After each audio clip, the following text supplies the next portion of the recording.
If you're in your 20s or older, you've probably felt it.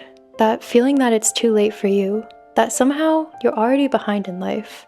It feels too late to learn new things, start something new, or become the person you want to be. And what makes it worse is going on social media and seeing people your age who seem like they already have everything figured out. They've achieved impressive things, and they know exactly who they want to become.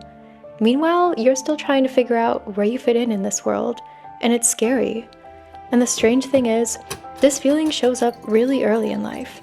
People in their 20s, like myself, often feel like they're running out of time, despite still being objectively very young.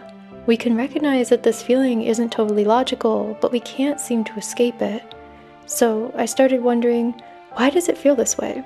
Why do we start feeling like it's too late for us when we're only in our 20s?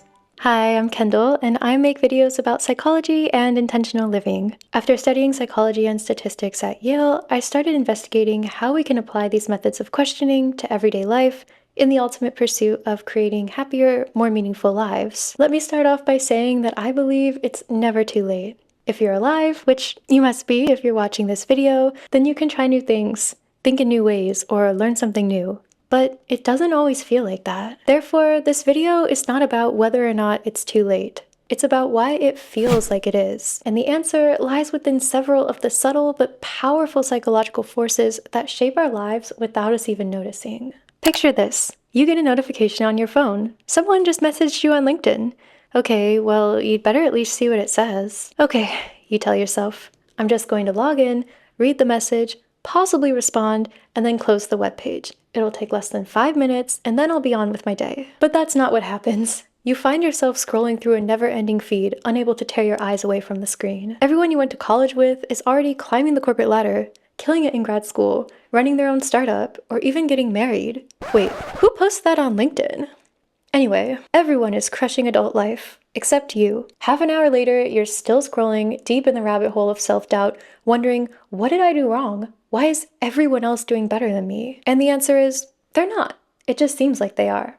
And here's why. Social comparison theory, introduced by social psychologist Leon Festinger in 1954, proposes that individuals have an innate tendency to evaluate their own abilities, worth, and status by comparing themselves to others. We are especially sensitive to upward comparison, which involves comparing ourselves to someone who we perceive as superior to us in some way. Unsurprisingly, countless studies have found links between excessive upward social comparison and problems like depression, anxiety, and low self-esteem. In contrast, downward social comparison, which happens when we compare ourselves to someone we perceive as less fortunate or less successful than we are, serves as a psychological defense mechanism that is used to cope with threats to our self-esteem. Yes, we as humans draw both upward and downward social comparisons. But here in our modern world, there are a few mechanisms at play that make it much easier to compare ourselves with people who appear to be more successful than we are. Possibly the most important of these mechanisms is the self-selection bias that occurs when people decide what information about their lives they want to share with others, be it through direct communication, like when you're catching up with a friend, or even more impactfully by posting on social media. I think most of us can agree that we're more likely to share something we feel proud of than something we feel ashamed of or insecure about. So when we look out into the world, the people that are actually visible to us are disproportionately successful, confident, and happy, or at least that's how they appear. Add in the availability heuristic, our tendency to judge what's typical based on what easily comes to mind, and suddenly it feels like the typical young adult has life practically perfected. All this is to say, you're not just comparing yourself to your peers. You're comparing yourself to an idea of your peers shaped by a self-selected group of people choosing to share highly curated information about their lives.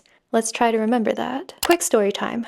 Not too long ago, I was discussing my future with someone I looked up to and respected, and this person looked me in the eye and said just about the last thing I wanted to hear. I had just got done saying how I had not yet committed to a concrete career plan and instead saw several different possibilities for what my professional life might ultimately look like.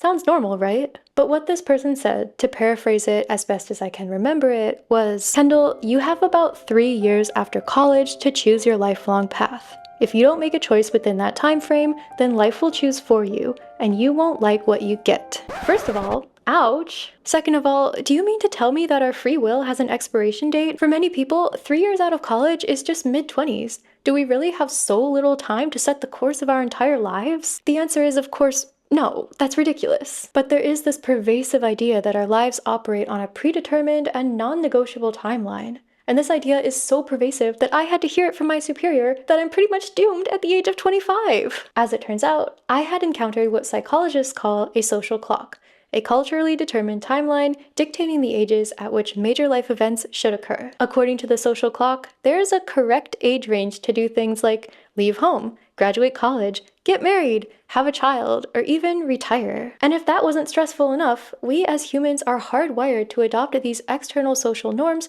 as our own internal personal beliefs through a process called norm internalization. Therefore, we don't just notice these timelines, we internalize them and start measuring ourselves against them. And if we don't measure up, we feel like we're behind. But here's what we need to remember. Social clocks are not universal truths. They vary among cultures, within cultures, and over time. So social clocks are not facts about reality. They're timelines we've absorbed from the world around us. So the feeling of being behind might not actually be about your life, but rather about the timeline you're measuring it against. Imagine a college student. Let's call her Blue. Ever since she was a kid, Blue wanted to be a lawyer. She enjoyed books, movies, and TV shows that depicted lawyers as intelligent, respected heroes saving the day in dramatic courtroom scenes. And as a child, whenever she told an adult about this dream, she was met with positive reinforcement and encouragement. So Blue goes to college, majors in political science, completes legal internships and volunteer opportunities, and then goes to law school to become a prosecutor. Finally, after years of intense effort, Blue is a fully fledged lawyer. She works diligently and is a model employee, but after a few years, she realizes that being a lawyer is not at all what she expected it to be. She spends way more time completing paperwork and documenting her billable hours than she does working with clients. This is not the life she wants at all. And then, to Blue's horror, she realizes that although she achieved her goal, it was the wrong goal to begin with. I'm willing to bet that you've encountered someone with a similar story, be it someone you know in real life, someone on social media, or maybe even yourself. Blue wants to quit and pursue something else, but at this point she feels like she can't, because she's already spent more than 10 years working towards her goal of becoming a great lawyer. If you've already put time and effort, not to mention money, towards something, then walking away feels wrong. This is the sunk cost fallacy, our reluctance to abandon a course of action because we've already invested heavily into it. And that's why it feels so hard to change direction, even when it makes sense to do so. Additionally, losses feel more painful than equivalent gains feel good. So the feeling of having wasted time and energy is stronger than the hope of potentially gaining a better future by changing course. Ultimately, this makes starting over feel like failure. It feels like it's too late to change the direction we're moving in because we've already run so far in this one. But the sunk cost fallacy is a fallacy for a reason. The truth is, life is long, if we're lucky. It's okay to go through different seasons of life, and it doesn't mean that the last season wasn't worth it. But even if you've thought all this through and consciously decide to take a leap, it can still feel so destabilizing. Trying something new or taking a different path causes a change in how you see and define yourself. And that's uncomfortable. The social clocks we discussed can create a lot of pressure to commit to a predetermined identity before you've fully explored other alternatives. This is called identity foreclosure, and it's what happened when Blue committed to her identity as a future lawyer from such a young age. Having this solidly defined identity not only looks good to others, but it feels good to ourselves too. We all have a self-concept or a collection of beliefs we hold about ourselves, and it feels way more comfortable when these beliefs are clearly defined, stable, and consistent. So starting something new doesn't just feel hard. It feels like becoming a different person, or at least a different version of yourself. You're left wondering, who am I? And finding that you're the only person who can answer that question. So when you feel like it's too late for you, this feeling isn't coming from just one place. It's coming from comparison, from external timelines, from past decisions, and from the way we think about who we are. All of this can create a story that feels very real.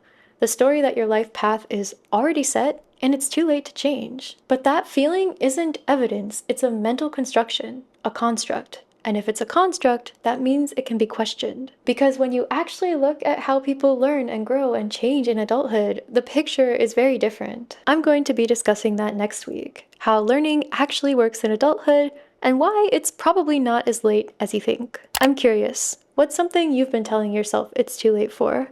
Let me know in the comments, and I hope to see you next week.